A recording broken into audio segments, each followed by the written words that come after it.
but I find it fascinating that a view that makes no such claim offers the most profound argument for survival that I have heard. It is this argument, together with its extraordinary implications, that we will explore today. As I mentioned, this argument originates with the philosopher Thomas Clarke, and it can be found in his essay titled Death, Nothingness and Subjectivity. Clarke begins his essay by pointing out a surprisingly common error made by secular and scientific thinkers, that if death is the end of experience, then the dying individual should anticipate being cast into an oblivion of nothingness at death. Clarke lists many secular thinkers who replace religious notions of heaven and hell with the concept of nothingness.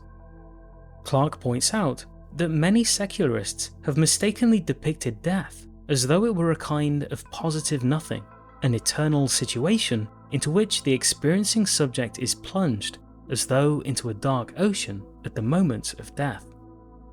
The error, as Clarke points out, quote, is to reify nothingness, make it a positive condition or quality, for example of blackness, and then place the individual in it after death, so that we somehow fall into nothingness to remain there eternally.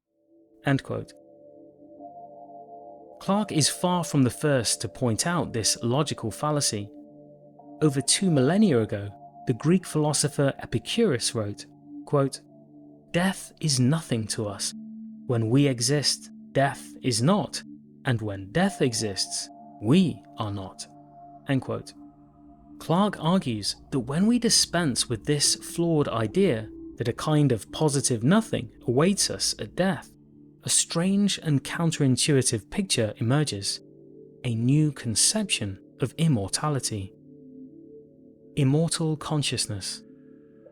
We're almost ready to dive into Clarke's profound argument for the immortality of consciousness, but before we do, we first need to understand a fundamental truth about conscious beings.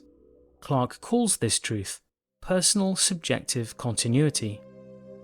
It refers to the fact that, as conscious beings, we experience our entire lives as one uninterrupted sequence